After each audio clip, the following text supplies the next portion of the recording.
Om Swastiastu.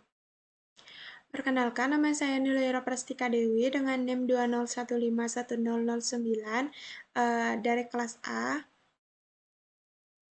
Ya, di sini saya akan menjelaskan tugas yang saya buat, yaitu tugas sains data, eh, materi transformasi data.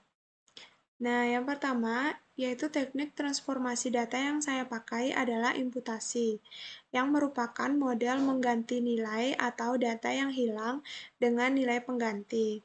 Kemudian jenis imputasi yang saya pakai adalah imputasi frekuen, kategori, atau modus.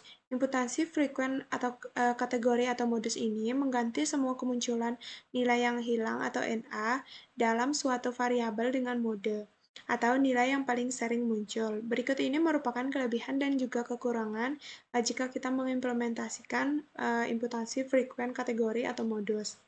Nah, yang pertama, kelebihannya yaitu cocok untuk data dengan missing at random.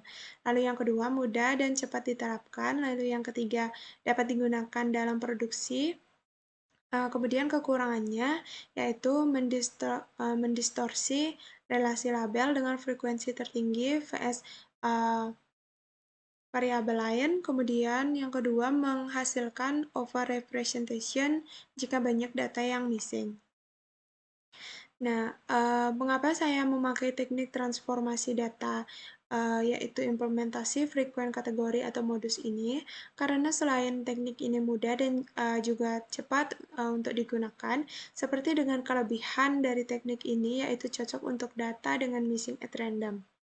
Nah, saya ingin data yang kosong-kosong dalam dataset yang saya gunakan ini bisa terisi dengan uh, data atau nilai yang paling sering muncul.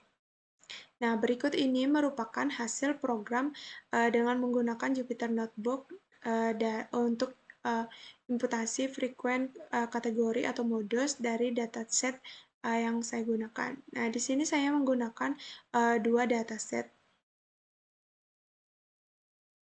Lebih jelasnya, nah ini dataset yang pertama. Nah, jadi di sini pertama-tama saya menggunakan tiga metode, yaitu yang pertama itu metode pandas, saya panggil dengan PD, kemudian metode NAMPI, saya panggil dengan NP, kemudian yang ketiga metode simple imputer, yaitu metode yang berasal dari sklearn input. Nah, kemudian DF ini merupakan panggilan dari dataset tabel ini, dataset yang saya gunakan ini.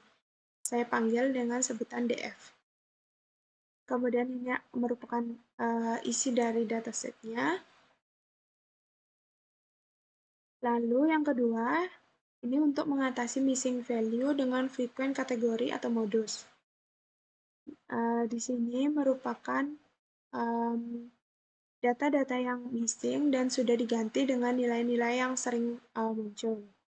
Kemudian, dataset yang kedua yang saya gunakan adalah ini.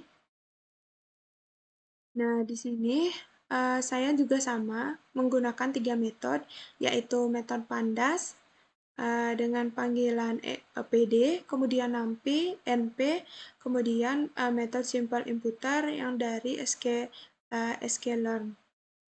Kemudian DF, yaitu sebutan datasetnya. Kemudian di sini adalah data-data yang sudah diatasi, data missing value yang sudah diatasi dengan frekuen, kategori, atau modus.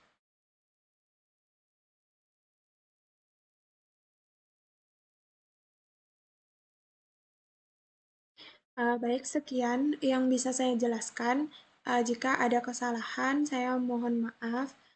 Yang sebesar-besarnya saya akhiri dengan Rama Santi. Om Santi Santi Santi Om.